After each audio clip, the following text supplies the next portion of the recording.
Welcome to the 30-day novel NaNoWriMo series. Today is day 24.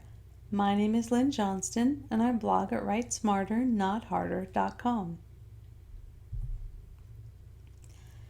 As always, first we want to look at how you're going to move the story forward today. Yesterday, your protagonist experienced their dark moment, their lowest point in the book.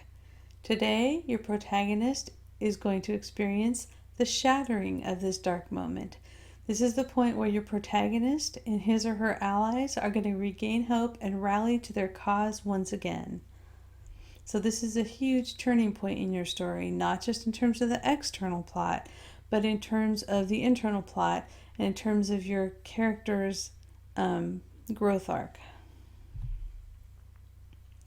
So looking at your protagonist, what is going to trigger your protagonist's new hope for success? Will it be a realization? Will it be news from an ally?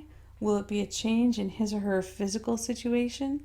Will it be a change in one of his or her relationships? Will your protagonist just basically decide, okay, maybe things are still hopeless, but I would rather die on my feet than live on my knees?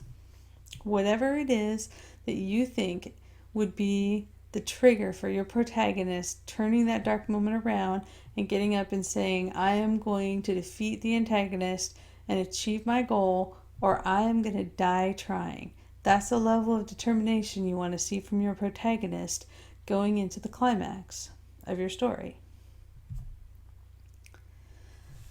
Looking at the other characters in your story, if one or more of the protagonist's allies never lost hope, what were they doing while the protagonist is experiencing the dark moment? Did one of your protagonist allies get away during that last battle in the second plot point?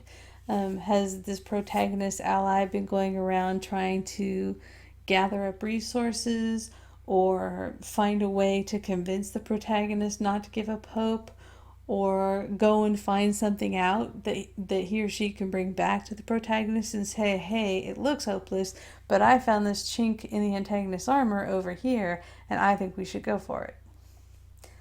Also, if one or more of the protagonist's allies did lose hope, how does the protagonist give them new hope? Is your contagonist maybe still stuck in that hopelessness today, and your protagonist not only turns themselves around, but they go and convince the contagonist to give the quest another chance? Is anybody else around the protagonist pushing them from either direction in a way that causes the protagonist to gain hope? Like, for example, it could be the taunting of one of your antagonist's minions that causes the protagonist to just get mad enough and say, you know what, I am not giving up because I can't stand the idea of letting you think you're right. So it doesn't have to be a positive thing that makes the protagonist decide, hey, I think I'm going to try this again.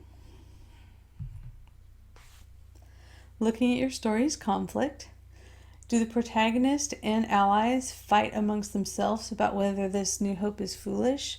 And again, interpersonal conflict is really fantastic here because, again, this is your protagonist making a change in his or her psyche and using other people as a foil, using other people to create dialogue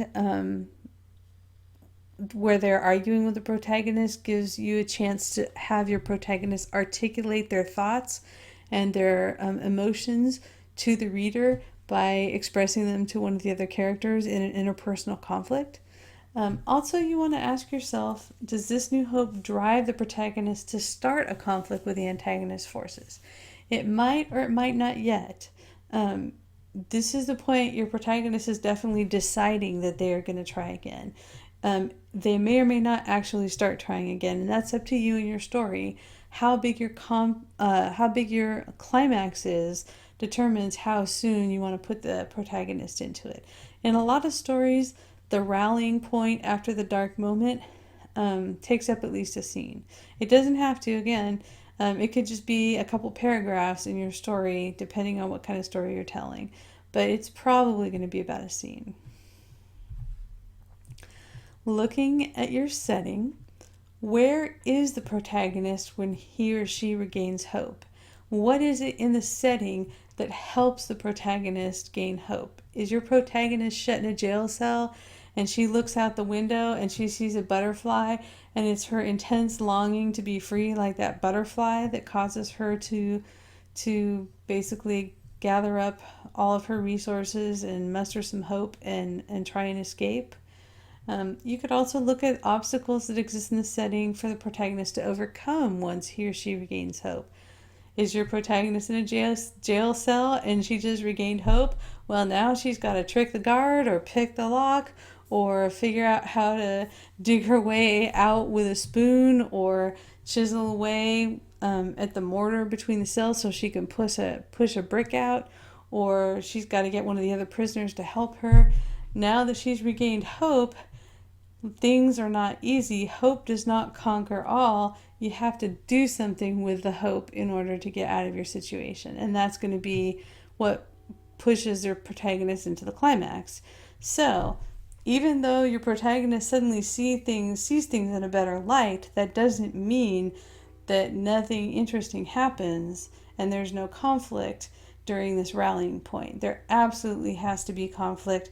And a lot of it is going to come from the fact that the protagonist is going to have a steep hill to climb as a result of regaining hope. Looking at your promise, story promise, you always want to think about what you're promising the reader and what your protagonist thinks this next battle is going to be like. That's going to be foreshadowing the climax of your story. How your protagonist reacts to that hope and the immediate obstacles that spring up as soon as he or she regains hope, that hints to the reader what the climax of the story is going to be like. So again, it's probably something you're doing intuitively, but take a moment to think about how the character that you're going to be revealing in today's scenes suggests what kind of a fight this protagonist is going to have at the climax of the story and how they're going to behave during that fight. Getting started.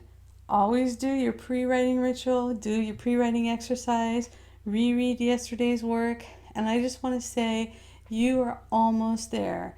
You're so close to the ending. Follow in your protagonist's footsteps and muster your reserves for one last assault on your story.